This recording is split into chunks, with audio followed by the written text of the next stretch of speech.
Assalamualaikum warahmatullahi wabarakatuh. Shalom, Om Swastiastu, Namo Buddhaya, dan salam sejahtera bagi kita semua. Saya, Esther Octaviani Revol. Di sini saya akan membacakan dampak COVID-19 bagi perekonomian di Indonesia. Pada bulan Maret 2020 awal, Indonesia memulai peperangan untuk menghadapi virus corona atau COVID-19 yang mulai masuk di Indonesia. Tentunya dengan masuknya pertama kali virus corona atau COVID-19 di Indonesia akan memberikan dampak secara tidak langsung terhadap perekonomian di negara Indonesia. COVID-19 adalah penyakit menular yang paling baru ditemukan. Virus dan penyakit baru ini tidak diketahui sebelum wabah dimulai di Wuhan, China pada bulan Desember 2019 dan masih berlangsung hingga saat ini. Dampak virus corona atau COVID-19 pada perekonomian di Indonesia adalah terlihat pada sektor perdagangan. Dengan adanya virus corona, ekspor dan impor barang akan terganggu. Contohnya, Cina merupakan negara eksportir terbesar di dunia. Adanya virus corona yang terjadi di Cina menyebabkan perdagangan Cina memburuk. Hal tersebut berpengaruh pada perdagangan dunia termasuk di Indonesia. Penurunan permintaan bahan mentah dari luar negeri akan mengganggu sektor ekspor di Indonesia, yang dapat menyebabkan penurunan harga bahan mentah tersebut. Indonesia sering melakukan kegiatan impor dari Cina, dan Cina merupakan salah satu mitra dagang terbesar di Indonesia. Dan menurut Sandiaga Uno mengatakan penyebaran virus corona membuat ekonomi dunia melemah 0,5–0,9%. Pelemahan itu juga akan berdampak terhadap laju pertumbuhan ekonomi Indonesia. Hanya dirinya menilai ekonomi dunia tidak akan lumpuh karena corona. Melumpuhkan sih enggak, tapi kita akan lakukan simulasi bahwa potensi penurunan itu 0,5–0,9% secara global dan berdampak simetris terhadap Indonesia. Menurut Sandiaga, virus corona juga membuat daya beli masyarakat Indonesia menurun. Pasalnya, gara-gara corona, banyak industri melakukan efisiensi. Rantai pasok bahan baku industri manufaktur Indonesia mulai menipis lantaran produsennya di Cina tidak beroperasi. Pemerintah Cina sendiri melarang warganya melakukan kegiatan di luar rumah hingga 8 Maret 2020. Dengan begitu, produksi bahan baku yang diimpor ke banyak negara, termasuk Indonesia, pun terganggu. Belum lagi ada larangan penerbangan pesawat dari Cina ke Indonesia dan sebaliknya.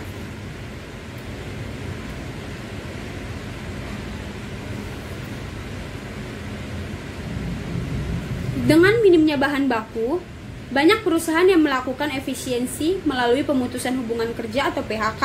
Dengan begitu, masyarakat yang terdampak pun tidak lagi memiliki sumber penghasilan. Otomatis, daya belinya pun akan menurun. Selain sektor manufaktur, virus corona sudah menjangkit sektor pariwisata dan infrastruktur. Terbukti Indonesia memberlakukan Selain sektor manufaktur, virus corona sudah menjangkit sektor pariwisata dan infrastruktur. Terbukti Indonesia memberlakukan larangan penerbangan ke Cina dan sebaliknya. Hal ini mengakibatkan penurunan jumlah kunjungan turis dari negeri tirai bambu. Penelitian ekonomi Institute for Development of Economy and Finance, Bima Yudhistira, mengatakan ancaman resesi ekonomi makin nyata, bahkan diperburuk oleh mewabahnya COVID-19. Data Kemenaker per 20 April 2020 terdapat 2.895 pekerja dari 116.370 perusahaan dirumahkan dan kena PHK akibat terimbas pandemi corona ini. Adapun rinciannya, sektor formal 1.344.777 pekerja dirumahkan dari 43.690 perusahaan. Sementara, yang terkena PHK mencapai 241.431 orang dari 41.236 perusahaan. Terkait hal itu, IDA meminta para pengusaha mempekerjakan kembali pekerja atau buruh yang telah menjalani masa pemutusan hubungan kerja PHK dan dirumahkan saat masa pandemi virus corona sudah berakhir nantinya. Dia juga mewanti-wanti dunia usaha agar keputusan PHK menjadi pilihan terakhir selama masa penggebluk ini, dan tetap mengupayakan agar para pekerja atau buruh tetap bekerja meski tak mendapat upah penuh. Selain itu, dia berpendapat perlunya juga aktivitas perekonomian tetap berjalan, sebab jika perekonomian terhenti, maka negara tidak punya pemasukan untuk membiayai program bantuan sosial. Namun, tentu beroperasinya sesuai protokol kesehatan di tempat kerja. Upaya pemerintah menghadapi dampak wabah corona terhadap perekonomian tidak bakal berjalan mudah. Strategi apapun yang bakal dilakukan tidak sepenuhnya mampu mempertahankan tingkat pertumbuhan ekonomi 5%. Proyeksi pesimis ini disampaikan langsung Menteri Keuangan Sri Mulyani berdasarkan perhitungan koreksi akibat penurunan ekonomi Cina sebagai wabah corona yang pengaruhnya terhadap Indonesia mencapai 0,3% hingga 0,6%. Dia pun memprediksi pertumbuhan ekonomi Indonesia di kuartal pertama 2020 hanya mencapai 4,7%. Untuk menjaga pertumbuhan tidak tergerus, Sri Mulyani mengatakan pemerintah terus melakukan koordinasi dengan Bank Indonesia dalam memberikan vitamin untuk menstimulus ekonomi Indonesia. Satu di antaranya stimulus untuk sektor wisata karena pemasukan ekonomi dari sektor tersebut banyak mengalami tekanan akibat wabah corona. Selain stimulus untuk sektor wisata dalam rapat terbatas sehari sebelumnya untuk mengatasi persoalan sama, pemerintah juga mengambil sejumlah langkah lain seperti mempercepat realisasi kartu prakerja, penambahan nilai untuk kartu sembako, insentif sektor pariwisata, insentif untuk penerbangan dan agen perjalanan, hingga sektor perumahan dengan nilai anggaran mendekati 10 triliun. Menurut Sri Mulyani, berbagai stimulus tersebut sebagai instrumen untuk mendorong pertumbuhan ekonomi, sebagaimana juga dipikirkan negara-negara berkembang. Kami di pemerintah terus berkomunikasi dengan Bank Indonesia, menstimulus ekonomi dan mengambil countercyclical kebijakan yang ada, seperti penurunan suku bunga. Ungkap Sri Mulyani dalam Economy Outlook 2020 di Ritz-Carlton, Jakarta kemarin. Bank Indonesia mengakui dampak virus corona mulai terasa ke perekonomian Indonesia. Dampak itu bahkan bukan hanya dirasakan sektor real, tapi juga industri keuangan dalam negeri. Kondisi ini terjadi karena aliran modal asing yang masuk Indonesia menjadi tertunda. Aliran modal asing yang tersendat membuat pasar keuangan dan pasar saham anjlok. Tak hanya itu, nilai tukar rupiah terhadap dolar Amerika Serikat juga terus terkoreksi karena virus corona. Virus ini berdampak ke sektor real, pariwisata, investasi, perdagangan, dan sekarang keuangan. Sejak 27 Januari, pasar jeblok karena dampak corona, ujar Deputi Gubernur BI Destri Damayanti, Jakarta kemarin. Dia menuturkan, sejatinya ekonomi Indonesia sedang dalam tren yang bagus sebelum datang wabah virus corona. Kepercayaan investor terhadap ekonomi Indonesia pun semakin tinggi dengan peningkatan angka capital inflow. Namun, setelah itu, pasar keuangan berbalik untuk menumbuhkan kembali kepercayaan investor. Bank Indonesia langsung merespon dengan menurunkan suku bunga acuan 25 basis poin menjadi 4,575%. Tapi, Bank Indonesia tidak bisa lakukan intervensi pasar. Bank Indonesia berusaha smoothing volatility dengan kebijakan yang dilakukan. Akhirnya, arus modal masuk stabil, tidak menurun lebih jauh, jelasnya. Dalam pandangannya, rancangan undang-undang atau RUU Omnibus Law merupakan upaya pemerintah untuk menjaga pertumbuhan. Begitupun pemberian intensif untuk sektor pariwisata lewat pemberian diskon tiket pesawat maksimal 50%. Kita lakukan konsep aksi untuk menstimulus domestik. Jadi, stimulus fiskal, sektor real, Omnibus Law, dan terus melakukan monitor katanya. Chief Economist BNI, Sekuritas Damhuri Nasution menilai, revisi yang dilakukan pemerintah adalah sebuah langkah wajar mengingat dampak virus corona terhadap perekonomian nasional dan global. Ternyata lebih parah dibandingkan SARS maupun prediksi ekonomi sebelumnya. Dengan revisi ini, pemerintah tampaknya lebih realistis. Penyebaran virus corona ini memang menyebabkan ekspor menurun, ujar Damhuri hari ini di Jakarta. Dia menilai dampak tekanan terlihat pada aktivitas di beberapa sektor seperti manufaktur, pertanian, dan pertambangan yang produknya diekspor juga akan menurun. Di samping itu, tekanan di sektor jasa seperti transportasi, hotel dan restoran, serta pariwisata juga akan menurun. Tekanan tersebut khususnya karena penurunan turis yang datang ke Indonesia akibat virus corona sebutnya. Namun, dia juga melihat Indonesia belum terdampak seperti perekonomian Cina atau Korsel, sehingga harus dilakukan relaksasi masif untuk menyelamatkan perekonomian nasionalnya. Menurutnya, ini karena porsi ekspor barang dan jasa dalam perekonomian Indonesia masih relatif kecil atau kurang dari 20%. Maka dampak yang dirasakan oleh Indonesia akan lebih kecil dibandingkan negara-negara tetangga dengan porsi ekspor dalam ekonominya lebih besar, ucapnya. Pengusaha juga butuh stimulus. Anggota Komisi 11 DPR RI, Putri Aneta Komarudin, berharap pemerintah segera mencari upaya agar bisa terus menjaga stabilitas perekonomian nasional. Pemerintah harus secepatnya memberikan solusi karena kemungkinan terburuk yang terjadi bisa bermuara pada resesi ekonomi global. Ini harus ada solusi dan segera diantisipasi, ujarnya. Wakil Ketua Umum Asosiasi Pengusaha Indonesia atau APindo Sinta Kamdani mengatakan, dunia usaha membutuhkan stimulasi berupa insentif maupun kebijakan untuk kegiatan ekonomi produktif, bukan untuk kegiatan konsumsi.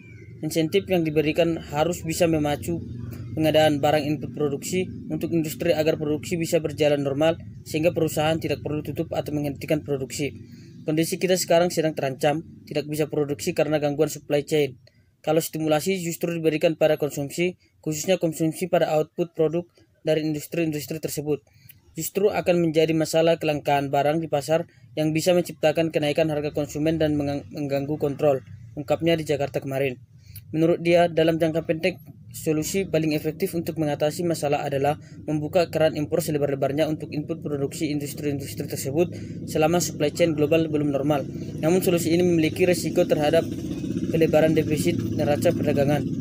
Solusi ini juga perlu didukung dengan adanya skema bantuan finansial atau skema kredit usaha yang lebih affordable bagi pelaku usaha agar pelaku usaha memiliki masalah cash flow karena penurunan produktivitas atau karena kenaikan harga input produksi impor bisa memiliki likuiditas yang cukup untuk terus berproduksi memenuhi permintaan pasar, jelasnya. Indef Bima Yudhistira Adinegara menyebut Bank Indonesia bisa menurunkan lagi bunga acuan 50 BPS sehingga biaya peminjaman pengusaha yang terdampak bisa lebih ringan. Agar komprehensif, sebaiknya pemerintah membentuk paket khusus antisipasi corona di seluruh sektor usaha mulai dari perdagangan, transportasi, dan pariwisata, ucapnya. Adapun Direktur Research Center of Reform of Economics atau CORE, Peter Abdullah mengatakan, pemerintah sudah memberikan insentif fiskal, namun terlalu fokus pada sektor pariwisata. Padahal selama virus corona masih mewabah, wisatawan asing tidak akan datang. Saya kira pemerintah hendaknya tidak hanya fokus memberikan insentif kepada sektor pariwisata, tetapi insentif secara umum yang diharapkan bisa membangkitkan permintaan domestik, katanya. Selain itu, masyarakat juga jangan dibebani dengan kebijakan pemerintah yang menggerus daya beli. Pariwisata dikasih potongan, tapi di sisi lain pemerintah menaikkan tarif BPJS, cukai rokok, cukai plastik, bahkan ada rencana cukai kendaraan bermotor. Semua kebijakan ini mengerus daya beli di tengah penurunan income akibat jatuhnya harga komoditas. Peraturan Pemerintah Pengganti Undang-Undang Republik Indonesia Nomor 1 Tahun 2020 tentang Kebijakan Keuangan Negara dan Stabilitas Sistem Keuangan untuk Penanganan Pandemi Coronavirus Disease 2019 atau COVID-19 dan atau dalam rangka menghadapi ancaman yang membahayakan perekonomian nasional dan atau stabilitas sistem keuangan. Pasal 1. Untuk memenuhi kebutuhan penyelenggaraan pemerintahan negara disusun anggaran pendapatan dan belanja negara atau APBN yang terdiri atas anggaran pendapatan negara, anggaran belanja negara, dan pembiayaan anggaran.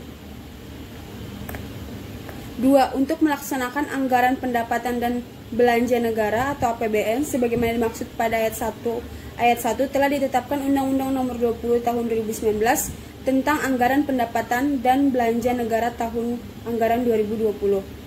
3. Untuk melaksanakan anggaran pendapatan dan belanja negara atau APBN. 3. Untuk melaksanakan anggaran pendapatan dan belanja negara atau APBN sebagaimana dimaksud pada ayat 1 ayat 2 dalam rangka A. Penanganan pandemi coronavirus disease 2019 atau COVID-19 dan atau B. Menghadapi ancaman yang membahayakan perekonomian nasional dan atau stabilitas sistem keuangan, perlu menetapkan kebijakan keuangan negara dan kebijakan stabilitas sistem keuangan. 4. Kebijakan keuangan negara sebagaimana dimaksud pada ayat 3 meliputi kebijakan pendapatan negara termasuk kebijakan di bidang perpajakan, kebijakan belanja negara termasuk kebijakan di bidang keuangan daerah, dan kebijakan pembiayaan.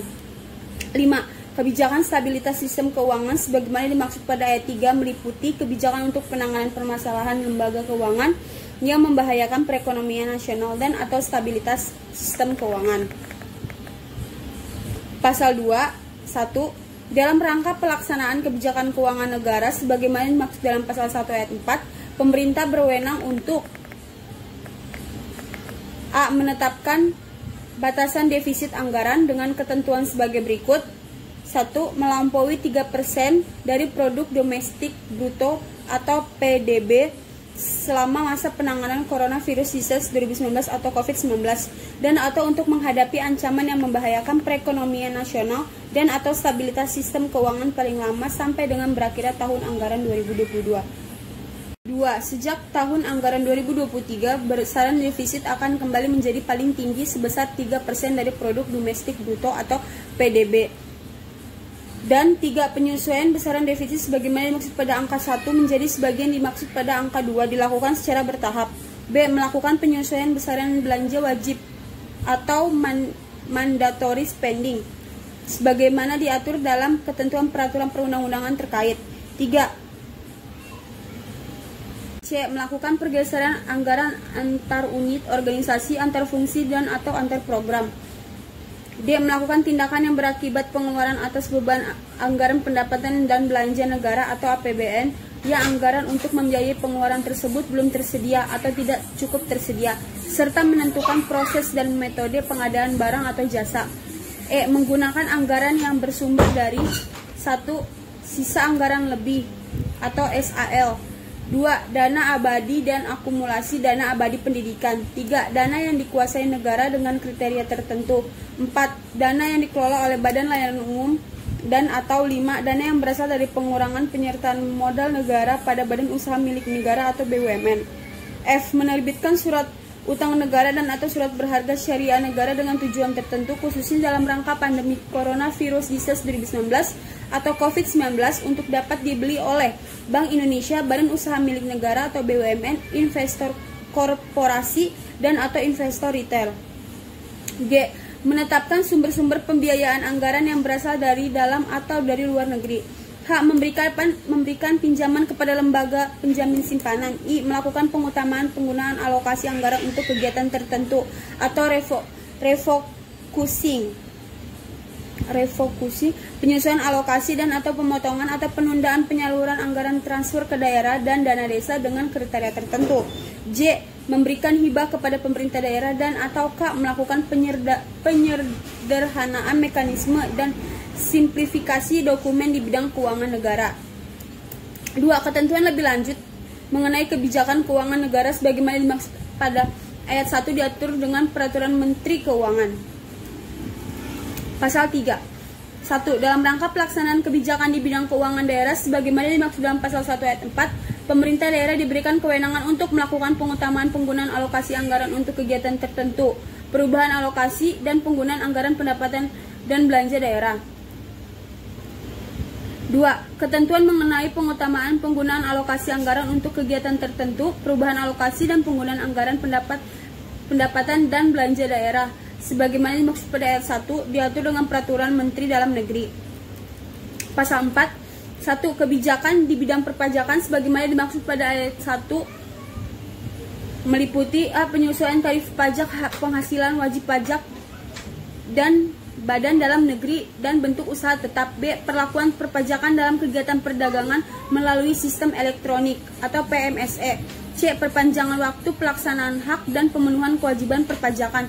Dan D. Pemberian kewenangan kepada Menteri Keuangan untuk memberikan fasilitas kepabeanan berupa pembahasan dan keringanan bea masuk dalam rangka penanganan kondisi darurat serta pemulihan dan penguatan ekonomi nasional. 2. Perdagangan melalui sistem elektronik atau PMSE sebagaimana dimaksud pada ayat 1 huruf B merupakan perdagangan yang transaksinya dilakukan melalui serangkaian perangkat dan produser elektronik. Pasal 5. Penyesuaian tarif pajak penghasilan wajib pajak badan dalam negeri dan bentuk usaha tetap sebagaimana dimaksud pada pasal 4 ayat 1 huruf A berupa penurunan tarif pasal 17 ayat 1 huruf B Undang-Undang mengenai pajak penghasilan menjadi A. Sebesar 22% yang berlaku pada tahun 2020 dan tahun pajak 2021 dan B. Sebesar 20% yang berlaku mulai pada tahun pajak 2022. 2. Wajib pajak dalam negeri. A. Berbentuk perseroan terbuka. B. Dengan jumlah keseluruhan saham yang disetor diperdagangkan pada bursa efek di Indonesia paling sedikit 40%. Dan C. Memenuhi persyaratan tertentu. Dapat memperoleh tarif sebesar 3% lebih rendah dari tarif sebagaimana dimaksud pada ayat 1 huruf A dan huruf B. 3. Ketentuan lebih lanjut mengenai persyaratan tertentu sebagaimana dimaksud pada ayat 2 huruf C diatur dengan atau berdasarkan peraturan pemerintah. Pasal 6. 1. Perlakuan perpajakan dalam kegiatan perdagangan melalui sistem elektronik atau PMSE sebagaimana dimaksud pada pasal 4 ayat 1 huruf B berupa A. Pengenaan pajak pertambahan nilai atas pemanfaatan barang kena pajak tidak berwujud dan atau jasa kena pajak dari luar daerah pambaian di dalam daerah pambaian melalui perdagangan melalui sistem elektronik atau PMSE. Dan B. Pengenaan pajak penghasilan atau pajak transaksi elektronik atas kegiatan perdagangan melalui sistem elektronik atau PMSE yang dilakukan oleh subjek pajak luar negeri yang memenuhi ketentuan kehadiran ekonomi signifikan. 2. Pengenaan pajak pertambahan nilai atas pemanfaatan barang kena pajak tidak berwujud dan atau jasa kena pajak dari luar daerah pambaian di dalam daerah pambaian melalui perdagangan melalui sistem elektronik atau PMSE sebagaimana dimaksud pada ayat 1 huruf A mengikuti ketentuan sebagaimana dimaksud dalam undang-undang mengenai pajak pertambahan nilai barang dan jasa dan pajak penjualan atas barang mewah. 3. Pajak pertambahan nilai yang dikenakan atas pemanfaatan barang kena pajak tidak berwujud dan atau jasa kena pajak dari luar daerah pambaian di dalam daerah pambaian sebagaimana dimaksud pada ayat 2 dipungut, distorkan dan dilaporkan pedagang luar negeri, penyedia jasa luar negeri, penyelenggara perdagangan melalui sistem elektronik atau PPMS di luar negara dan atau penyelenggaraan perdagangan melalui sistem elektronik atau PPMSE dalam negeri yang ditunjuk oleh Menteri Keuangan. 4. Penyelenggara perdagangan melalui sistem elektronik atau PPMSE sebagaimana dimaksud pada ayat 3 merupakan pelaku usaha penyedia sarana komunikasi elektronik yang digunakan untuk transaksi perdagangan. 5. Pedagang luar negeri atau penyedia jasa luar negeri sebagaimana dimaksud pada ayat 3 merupakan orang pribadi atau badan yang bertempat tinggal atau bertempat kedudukan di luar daerah pambaian yang melakukan transaksi dengan pembeli barang atau penerima jasa di dalam daerah pambaian melalui sistem elektronik. 6. Pedagang luar negeri, penyedia jasa luar negeri dan atau penyelenggara perdagangan melalui sistem elektronik atau PPMSE luar negeri yang memenuhi ketentuan kehadiran ekonomi signifikan dapat diperlakukan sebagai bentuk usaha tetap dan dikenakan pajak penghasilan. 7. Ketentuan kehadiran ekonomi signifikan sebagaimana dimaksud pada ayat 6 berupa A. Peredaran bruto konsolidasi grup usaha sampai dengan jumlah tertentu. B. Penjualan di Indonesia sampai dengan jumlah tertentu dan atau C. Pengguna aktif media digital di Indonesia sampai dengan jumlah tertentu. 8. Dalam hal penyetapan sebagai bentuk usaha tetap sebagaimana dimaksud pada ayat 6 tidak dapat dilakukan karena penerapan perjanjian dengan pemerintah negara lain dalam rangka penghindaran pajak berganda dan pencegahan penyelakan pajak pedagang luar negeri, penyedia jasa luar negeri dan atau penyelenggara perdagangan melalui sistem elektronik atau PPMSE luar negeri yang memenuhi ketentuan kehadiran ekonomi signifikan dikenakan pajak transaksi elektronik. 9. Pajak transaksi elektronik sebagaimana dimaksud pada ayat 8 dikenakan atas transaksi penjualan barang dan atau jasa dari luar Indonesia melalui perdagangan melalui sistem elektronik kepada pembeli atau pengguna di Indonesia yang dilakukan oleh subjek pajak luar negeri baik secara langsung maupun melalui penyelenggara perdagangan melalui sistem elektronik atau PPMSE luar negeri. 10. Pajak penghasilan sebagaimana dimaksud pada ayat 6 atau pajak transaksi elektronik sebagaimana dimaksud pada ayat 8 dibayar dan dilaporkan oleh pedagang luar negeri, penyedia jasa luar negeri dan atau penyelenggara perdagangan melalui sistem elektronik atau PPMSE di luar negeri. 11. Pedagang luar negeri, penyedia jasa luar negeri dan atau penyelenggara perdagangan melalui sistem elektronik atau PPMSE luar negeri sebagaimana dimaksud pada ayat 3 ayat 10 dapat menunjukkan perwakilan yang berkedudukan di Indonesia untuk memungut, menyetorkan dan melaporkan pajak pertambahan nilai yang terutang sebagaimana dimaksud pada ayat 3 dan atau untuk memenuhi kewajiban pajak penghasilan sebagaimana dimaksud pada ayat 6 atau pajak transaksi elektronik sebagaimana dimaksud pada ayat 8. 12. Besarnya tarif dasar pengenaan dan tata cara perhitungan pajak penghasilan sebagaimana dimaksud pada ayat 6, pajak transaksi elektronik sebagaimana dimaksud pada ayat 8 diatur dengan atau berdasarkan peraturan pemerintah. 13. Ketentuan lebih lanjut mengenai tata cara penunjukan, pemungutan dan penyetoran serta pelaporan pajak pertambahan nilai sebagaimana dimaksud pada ayat 3. B. Kehadiran ekonomi signifikan sebagaimana dimaksud pada ayat 7, tata cara pembayaran dan pelaporan pajak penghasilan atau pajak transaksi elektronik sebagaimana dimaksud pada ayat 10, dan C. Tata cara penunjukan perwakilan sebagaimana dimaksud pada ayat 11. Diatur dengan peraturan Menteri Keuangan. Pasal 7. 1. Pedagang luar negeri, penyedia jasa luar negeri, penyelenggara perdagangan melalui sistem elektronik, perdagangan melalui sistem elektronik atau PPMSE dalam negeri yang tidak memenuhi ketentuan sebagaimana dimaksud dalam pasal 6 ayat 3, dan pedagang luar negeri, penyedia jasa luar negeri dan atau penyelenggaraan perdagangan melalui sistem elektronik atau PPMSE luar negeri yang tidak memenuhi ketentuan sebagaimana dimaksud pasal 6 ayat 10 dikenai sanksi administratif sesuai dengan Undang-Undang Nomor 6 Tahun 1983 tentang ketentuan dan tata cara perpajakan sebagaimana telah beberapa kali diubah terakhir dengan Undang-Undang Nomor 16 Tahun 2009. 2. Ketentuan mengenai penetapan penagihan dan upaya hukum atas pengenaan pajak pertambahan nilai atas pemanfaatan barang kena pajak tidak berwujud dan atau jasa kena pajak dari luar daerah pabean di dalam daerah pemilihan melalui perdagangan melalui sistem elektronik atau PMSE serta pengenaan pajak penghasilan atau pajak transaksi elektronik atas jumlah pajak luar negeri yang memenuhi ketentuan kehadiran ekonomi signifikan sebagaimana dimaksud dalam pasal 6 dilaksanakan sesuai dengan Undang-Undang Nomor 6 Tahun 1983 tentang ketentuan umum dan tata cara perpajakan sebagaimana telah beberapa kali diubah terakhir dengan Undang-Undang Nomor 16 Tahun 2009. 3. Terhadap pelaku kegiatan perdagangan melalui sistem elektronik atau PMSE sebagaimana dimaksud pada ayat 1 selain dikenai sanksi administratif juga dikenai sanksi berupa pemutusan akses setelah diberi teguran. 4. Pemutusan akses sebagaimana dimaksud pada ayat 3 dilakukan dalam hal ketentuan sebagaimana dimaksud pada ayat pasal 6 ayat 3 atau pasal 6 ayat 10 tidak dipenuhi sampai dengan batas waktu yang ditentukan dalam teguran sebagaimana dimaksud pada ayat 3. 5. Menteri yang menyelenggarakan urusan pemerintahan di bidang komunikasi dan informatika berwenang untuk melakukan pemutusan akses berdasarkan permintaan Menteri Keuangan. 6. Ketentuan mengenai tata cara pemutusan akses sebagaimana dimaksud pada ayat 5 dilaksanakan sesuai dengan ketentuan peraturan perundang-undangan di bidang informasi dan transaksi elektronik. 7. Ketentuan lebih lanjut mengenai tata cara A. Pemberian teguran sebagaimana dimaksud pada ayat 3 dan B. Permintaan pemutusan akses sebagaimana dimaksud pada ayat 5 diatur peraturan Menteri Keuangan. Pasal 8. Untuk memberikan kemudahan dan pelaksanaan hak dan atau pemenuhan kewajiban perpajakan akibat adanya pandemi coronavirus disease 2019 atau COVID-19, diberikan perpanjangan waktu pelaksanakan hak dan pemenuhan kewajiban perpajakan sebagaimana maksud dalam pasal 4 ayat 1 huruf C dengan ketentuan sebagai berikut. 1. A. Atas pengajuan keberatan wajib pajak yang jatuh tempo pengajuan keberatan sebagaimana dimaksud pasal 25 ayat 3 Undang-Undang Nomor 6 Tahun 1983 tentang ketentuan umum dan tata cara perpajakan sebagaimana telah beberapa kali diubah terakhir dengan Undang-Undang Nomor 16 Tahun 2009 berakhir dalam periode keadaan kahar akibat pandemi coronavirus disease 2019 COVID-19. Jatuh tempo pengajuan keberatan tersebut diperpanjang selama 6 bulan. 9. Menteri Keuangan memiliki kewenangan untuk memberikan fasilitas kepabeanan berupa pembebasan atau keringanan bea masuk dalam rangka A. Penanganan pandemi coronavirus di 2019 atau COVID-19 dan atau B. Menghadapi ancaman yang membahayakan perekonomian nasional dan atau stabilitas sistem keuangan. Pasal 10.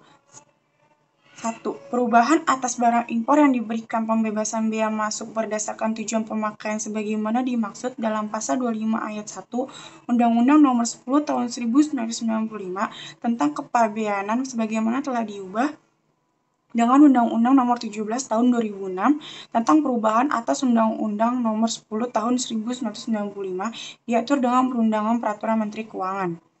2. Perubahan atas barang impor yang dapat diberikan pembebasan atau keringanan bea masuk berdasarkan tujuan pemakaiannya sebagaimana dimaksud dalam pasal 26 ayat 1 Undang-Undang Nomor 10 Tahun 1995 tentang kepabeanan sebagaimana telah diubah dengan Undang-Undang Nomor 17 Tahun 2006 tentang perubahan atas Undang-Undang Nomor 10 Tahun 1995 diatur dengan Peraturan Menteri Keuangan. Pasal 11. 1. Dalam rangka mendukung kebijakan keuangan negara sebagaimana dimaksud dalam pasal 1 ayat 4 dan guna melakukan penyelamatan ekonomi nasional, pemerintah menjalankan program pemulihan ekonomi nasional. 2. Program sebagaimana dimaksud pada ayat 1 bertujuan untuk melindungi, mempertahankan, dan meningkatkan kemampuan ekonomi para pelaku usaha dari sektor real dan sektor keuangan dalam menjalankan usahanya. 3. Program pemulihan ekonomi nasional sebagaimana dimaksud pada ayat 1 dan ayat 2 dapat dilaksanakan melalui penyertaan modal negara, penempatan dana, dan atau investasi pemerintah, dan atau kegiatan penjaminan dengan skema yang ditetapkan oleh pemerintah. 4. Penyertaan modal negara sebagaimana dimaksud pada ayat 3 dilakukan melalui badan usaha milik negara BUMN yang ditunjuk. 5. Penempatan dana dan atau investasi pemerintah sebagaimana dimaksud pada ayat 3 dapat dilakukan langsung oleh pemerintah dan atau melalui lembaga keuangan, manajer investasi, dan atau lembaga lain yang ditunjuk. 6. Skema penjaminan sebagaimana dimaksud pada ayat 3 dapat dijalankan langsung oleh pemerintah dan atau melalui satu atau beberapa badan usaha penjamin yang ditunjuk. 7. Pelaksanaan program pemulihan ekonomi nasional diatur lebih lanjut dengan peraturan pemerintah. Pasal 12. 1. Pelaksanaan kebijakan keuangan negara dan langkah-langkah sebagaimana dimaksud dalam pasal 2 sampai dengan pasal 11 dilakukan dengan tetap memperhatikan tata kelola yang baik. 2. Perubahan postur dan atau rincian anggaran pendapatan dan belanja negara APBN dalam rangka pelaksanaan kebijakan keuangan negara dan langkah-langkah sebagaimana dimaksud dalam pasal 2 sampai dengan pasal 11 diatur dengan atau berdasarkan peraturan presiden. Pasal 13, penggunaan anggaran dalam rangka pelaksanaan kebijakan keuangan negara dan langkah-langkah sebagaimana dimaksud dalam pasal 2 sampai dengan pasal 12 dilaporkan pemerintah dalam laporan keuangan pemerintahan pusat.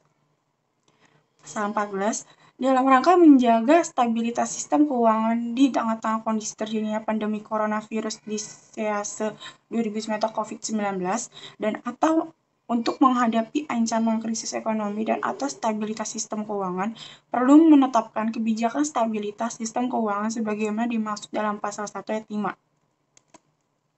Pelaksanaan kebijakan keuangan negara dan langkah-langkah sebagaimana dimaksud dalam pasal 2 sampai dengan pasal 11 dilakukan dengan tetap memperhatikan tata kelola yang baik. 2. Perubahan postur dan atau rincian anggaran pendapatan dan belanja negara APBN dalam rangka pelaksanaan kebijakan keuangan negara dan langkah-langkah sebagaimana dimaksud dalam pasal 2 sampai dengan pasal 11 diatur dengan atau berdasarkan peraturan presiden. Pasal 13, penggunaan anggaran dalam rangka pelaksanaan kebijakan keuangan negara dan langkah-langkah sebagaimana dimaksud dalam pasal 2 sampai dengan pasal 12 dilaporkan pemerintah dalam laporan keuangan pemerintahan pusat. Pasal 14, dalam rangka menjaga stabilitas sistem keuangan di tengah-tengah kondisi terjadinya pandemi coronavirus disease 2019 COVID-19 dan atau untuk menghadapi ancaman krisis ekonomi dan atau stabilitas sistem keuangan, perlu menetapkan kebijakan stabilitas sistem keuangan sebagaimana dimaksud dalam pasal 1 ayat 5. Pasal 15 ayat 1. Dalam rangka pelaksanaan kebijakan stabilitas sistem keuangan sebagaimana dimaksud dalam pasal 14, Komite Stabilitas Sistem Keuangan yang selanjutnya disebut KSSK diberikan kewenangan untuk huruf A. Menyelenggarakan rapat melalui tatap muka atau melalui pemanfaatan teknologi informasi guna merumuskan dan menetapkan langkah-langkah penanganan permasalahan stabilitas sistem keuangan. Dan huruf B, menetapkan skema pemberian dukungan oleh pemerintah untuk penanganan permasalahan lembaga jasa keuangan dan stabilitas sistem keuangan yang membahayakan perekonomian nasional. Ayat 2. Apabila dalam rapat sebagaimana dimaksud pada ayat 1 huruf A dilakukan melalui kemanfaatan teknologi informasi, pendapatan setiap anggota KSSK, pengambilan keputusan dan keputusan KSSK disampaikan dalam rapat secara lisan dan direkam, serta keputusan rapat diparaf dan atau ditandatangani kemudian oleh anggota KSSK dan mengikat seluruh anggota KSSK. Ayat ketiga. Ketentuan lebih lanjut mengenai skema pemberian dukungan sebagaimana dimaksud pada ayat pertama huruf B diatur dengan peraturan pemerintah. Berikutnya, bagian kedua, kewenangan dan pelaksanaan kebijakan oleh Bank Indonesia. Pasal 16 ayat pertama. untuk mendukung pelaksanaan kewenangan KSSK dalam rangka penanganan permasalahan stabilitas sistem keuangan sebagaimana dimaksud dalam pasal 15 ayat 1. Bank Indonesia diberikan kewenangan untuk huruf A. Memberikan pinjaman likuiditas jangka pendek atau pembiayaan likuiditas jangka pendek berdasarkan prinsip syariah bank sistemik atau bank selain bank sistemik. Huruf B. Memberikan pinjaman likuiditas khusus kepada bank sistemik yang mengalami kesulitan likuiditas dan tidak memenuhi persyaratan pemberian pinjaman likuiditas jangka pendek atau pembiayaan likuiditas jangka pendek berdasarkan prinsip syariah yang dijamin oleh pemerintah dan diberikan berdasarkan keputusan KSSK. Huruf C. Membeli surat utang negara dan atau surat berharga syariah negara berjangka panjang di pasar perdana untuk penanganan permasalahan sistem keuangan yang membahayakan perekonomian nasional, termasuk surat utang negara, surat berharga syariah negara yang diterbitkan dengan tujuan tertentu khususnya dalam rangka pandemi corona atau coronavirus disease 2019 atau disebut dengan COVID. Huruf D. Membeli surat berharga negara yang dimiliki lembaga penjamin simpanan untuk biaya penanganan permasalahan solvabilitas bank sistemik dan bank selain bank sistemik. Huruf E. Mengatur kewajiban penerimaan dan penggunaan devisa bagi penduduk termasuk ketentuan mengenai penyerahan, repatriasi, dan konversi devisa dalam rangka menjaga kestabilitas makroekonomi dan sistem keuangan. Dan selanjutnya, huruf F. Memberikan akses pendanaan kepada korporasi atau swasta dengan cara repo, surat utang negara atau surat berharga syariah negara yang dimiliki korporasi atau swasta melalui perbankan. Ayat kedua, ketentuan mengenai kewajiban penerimaan dan penggunaan devisa sebagaimana dimaksud pada ayat pertama huruf E diatur dengan peraturan Bank Indonesia. Ayat ketiga, sejak berlakunya peraturan Bank Indonesia sebagaimana diatur pada ayat kedua, segala ketentuan peraturan perundang-undangan yang bertentangan dengan peraturan Bank Indonesia disebut dinyatakan tidak berlaku berdasarkan peraturan pemerintah pengganti undang-undang ini. Pasal 17 ayat 1. Dalam pemberian pinjaman likuiditas jangka pendek atau pembiayaan likuiditas jangka pendek berdasarkan prinsip syariah oleh Bank Indonesia sebagaimana dimaksud dalam pasal 16 ayat 1 huruf A. Otoritas Jasa Keuangan melakukan penilaian mengenai pemenuhan persyaratan atau kecukupan solvabilitas dan tingkat kesehatan bank sistemik atau bank selain bank sistemik. Dan huruf B, Bank Indonesia bersama Otoritas Jasa Keuangan melakukan penilaian mengenai pemenuhan kecukupan anggunan dan perkiraan kemampuan bank sistemik atau bank selain bank sistemik untuk mengembalikan pinjaman likuiditas jangka pendek atau pembiayaan likuiditas jangka pendek berdasarkan prinsip syariah. Ayat kedua, berdasarkan hasil penilaian sebagaimana dimaksud pada ayat pertama, Bank Indonesia memutuskan pemberian pinjaman likuiditas jangka pendek atau pembiayaan likuiditas jangka pendek berdasarkan prinsip syariah. Pasal 18 ayat 1. Dalam hal bank sistemik yang telah mendapatkan pinjaman likuiditas jangka pendek sebagaimana dimaksud dalam pasal 17 ayat 1 masih mengalami kesulitan likuiditas bank. Pasal 20 ayat 1 untuk mendukung pelaksanaan kewenangan KSSK dalam rangka penanganan permasalahan stabilitas sistem keuangan sebagaimana dimaksud dalam pasal 15 ayat 1, lembaga penjamin simpanan diberikan kewenangan untuk huruf A. Melakukan persiapan penanganan dan peningkatan intensitas persiapan bersama dengan Otoritas Jasa Keuangan untuk penanganan permasalahan solvabilitas bank. Huruf B. Melakukan tindakan 1. Penjualan atau repo surat berharga negara yang dimiliki kepada Bank Indonesia. 2. Penerbitan surat utang. 3. Pinjaman kepada bank lain. Dan atau yang keempat, pinjaman kepada pemerintah. Dalam hal lembaga penjamin simpanan diperkirakan akan mengalami kesulitan likuiditas untuk penanganan bank gagal. Huruf C. Melakukan pengambilan keputusan untuk melakukan atau tidak melakukan penyelamatan bank selain bank sistemik yang dinyatakan sebagai bank gagal dengan mempertimbangkan antara lain kondisi perekonomian, kompleksitas permasalahan bank, kebutuhan waktu penanganan, ketersediaan investor, dan atau efektivitas penanganan permasalahan bank, serta tidak hanya mempertimbangkan perkiraan biaya yang paling rendah. Dan Huruf D. Merumuskan dan melaksanakan kebijakan penjamin simpanan untuk kelompok nasabah dengan mempertimbangkan sumber dana dan atau peruntukan simpanan serta besaran nilai yang dijamin bagi kelompok nasabah tersebut yang diatur dengan peraturan pemerintah. Ayat kedua, ketentuan lebih lanjut mengenai pelaksanaan kewenangan lembaga penjamin simpanan dalam rangka melaksanakan langkah-langkah penanganan permasalahan stabilitas sistem keuangan sebagaimana dimaksud pada ayat pertama diatur dengan peraturan pemerintah. Pasal 21 ayat 1, persiapan penanganan dan peningkatan intensitas persiapan bersama dengan otoritas jasa keuangan sebagaimana dimaksud dalam pasal 20 ayat 1 huruf A, antara lain pertukaran data dan informasi terkini dari otoritas jasa keuangan kepada lembaga penjamin simpanan dan atau pemeriksaan bersama otoritas jasa keuangan dan lembaga penjamin simpanan terhadap bank yang dimaksud.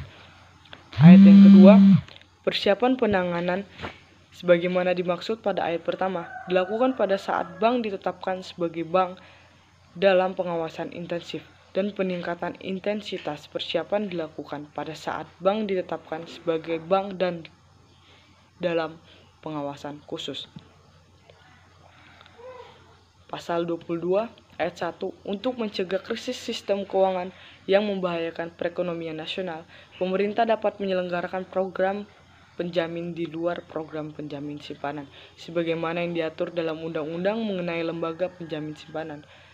Ayat yang kedua, ketentuan mengenai lembaga penyelenggara program penjaminan pendanaan, cakupan dan besaran nilai penjaminan sebagaimana dimaksud pada ayat pertama ditetapkan dengan peraturan pemerintah. Bank sistemik dapat mengajukan permohonan pinjaman likuiditas khusus atau PLK kepada Bank Indonesia.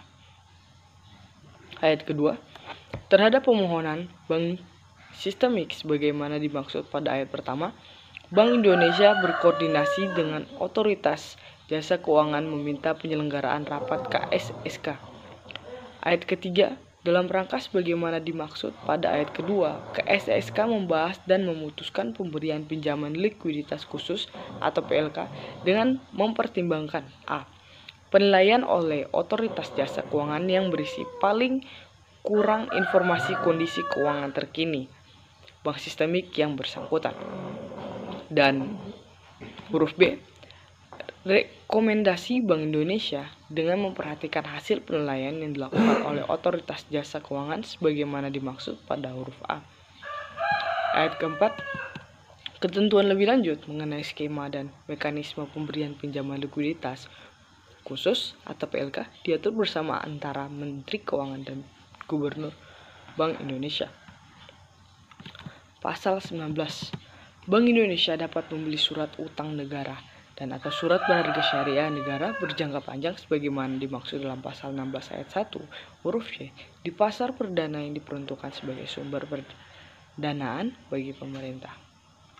Ayat kedua, sumber pendanaan bagi pemerintah sebagaimana dimaksud pada ayat pertama dipergunakan dalam rangka pemulihan ekonomi nasional termasuk menjaga keseimbangan pengelolaan keuangan negara, memberikan pinjaman dan penambahan modal kepada lembaga penjamin simpanan, serta pendanaan untuk restrukturisasi perbankan pada saat krisis.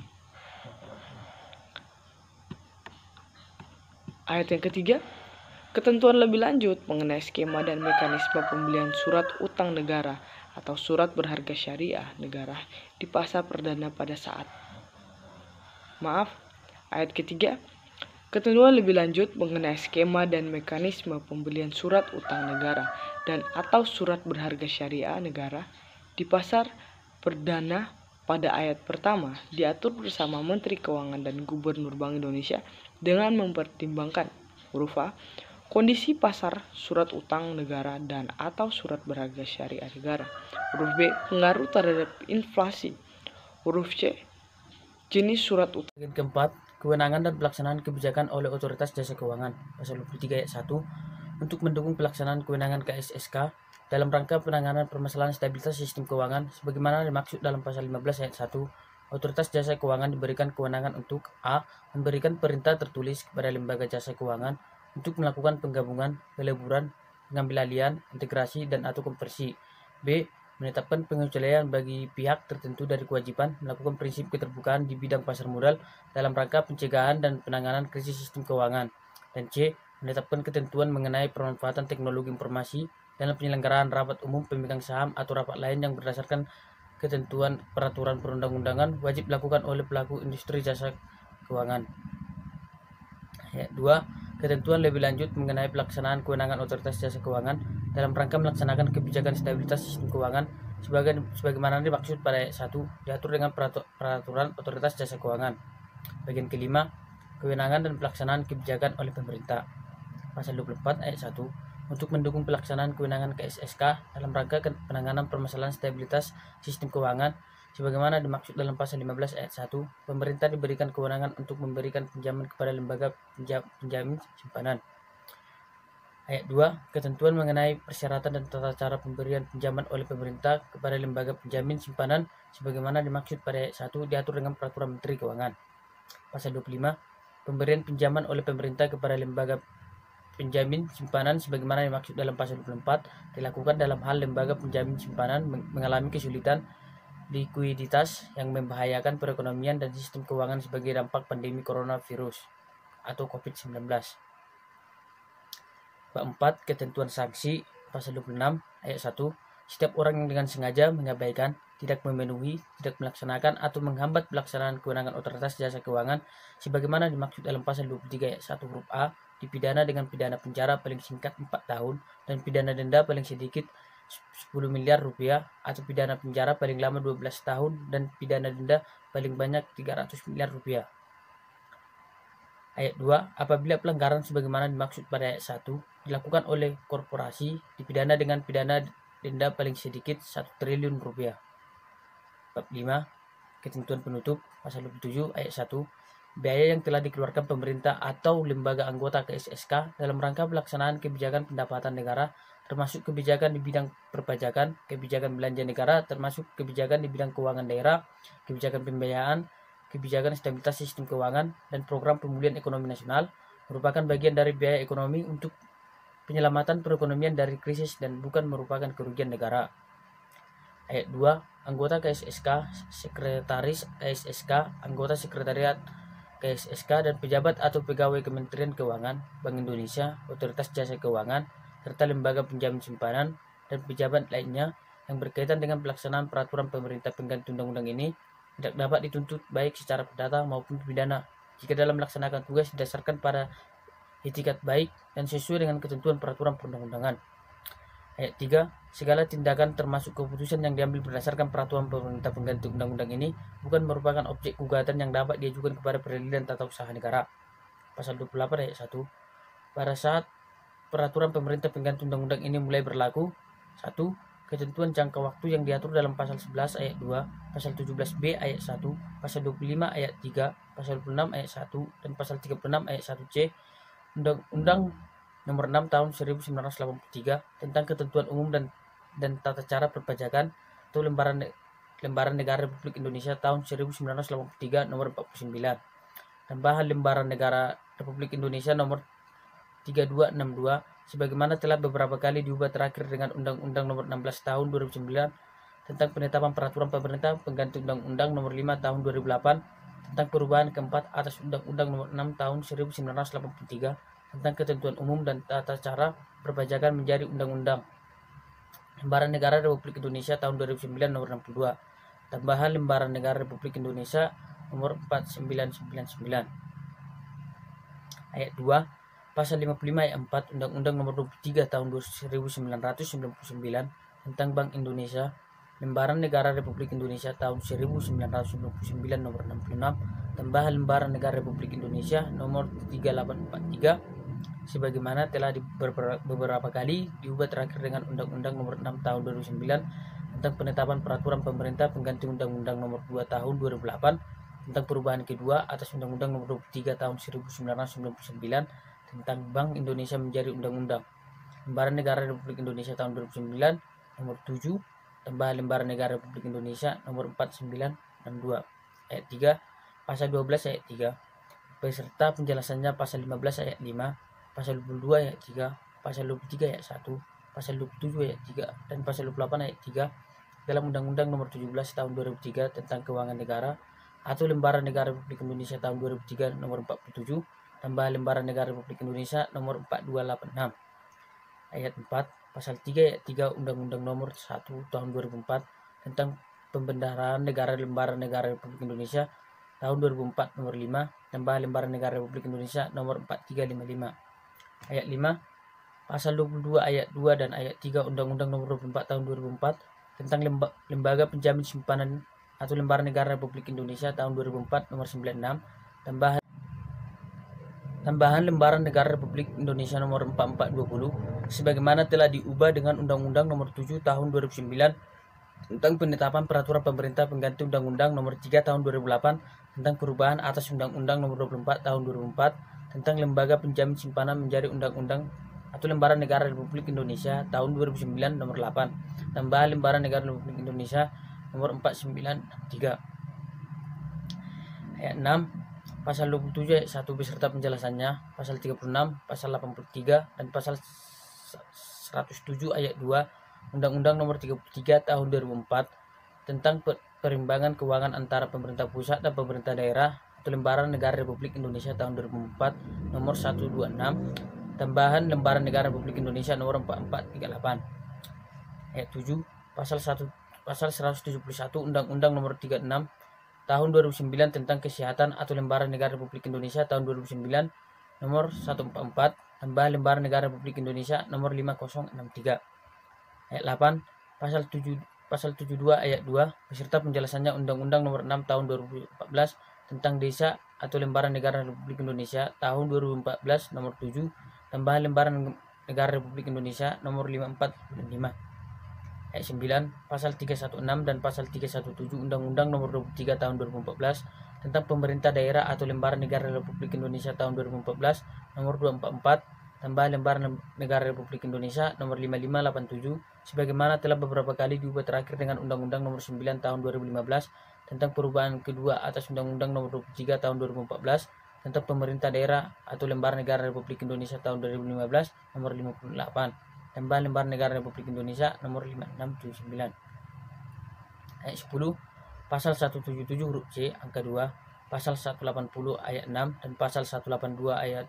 Undang-Undang nomor 17 tahun 2014 tentang Majelis Permusyawaratan Rakyat, Dewan Perwakilan Rakyat, Dewan Perwakilan Daerah dan Dewan Perwakilan Rakyat Daerah atau Lembaran Negara Republik Indonesia tahun 2014 nomor 182, tambahan Lembaran Negara Republik Indonesia nomor 5568 sebagaimana telah beberapa kali diubah terakhir dengan Undang-Undang nomor 13 tahun 2019 tentang perubahan ketiga atas Undang-Undang nomor 17 tahun 2014 tentang Majelis Permusyawaratan Rakyat, Dewan Perwakilan Rakyat, Dewan Perwakilan Daerah dan Dewan Perwakilan Rakyat Daerah atau Lembaran Negara Republik Indonesia tahun 2019 nomor 181, tambahan Lembaran Negara Republik Indonesia nomor 6396 ayat 11, pasal 20 ayat 2 dan ayat 3 Undang-Undang nomor 9 tahun 2016 tentang pencegahan dan penanganan krisis sistem keuangan atau Lembaran Negara Republik Indonesia tahun 2016 nomor 70, tambahan Lembaran Negara Republik Indonesia nomor 5872 dan ayat 12, pasal 11 ayat 22, pasal 40, pasal 42 dan pasal 46 Undang-Undang nomor 20 tahun 2019 tentang anggaran pendapatan dan belanja negara tahun anggaran 2020 atau Lembaran Negara Republik Indonesia tahun 2019 nomor 198, tambahan Lembaran Negara Republik Indonesia nomor 6410.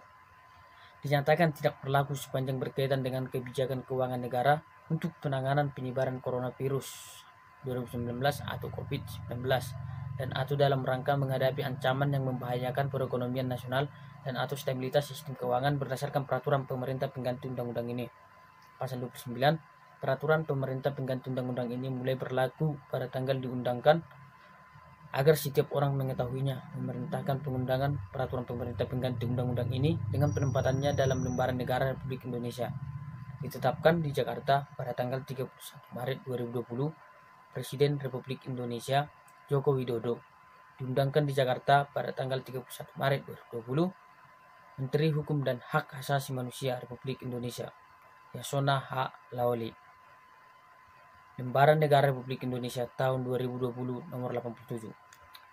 Demikianlah hasil dari kelompok kami. Sekian dan terima kasih.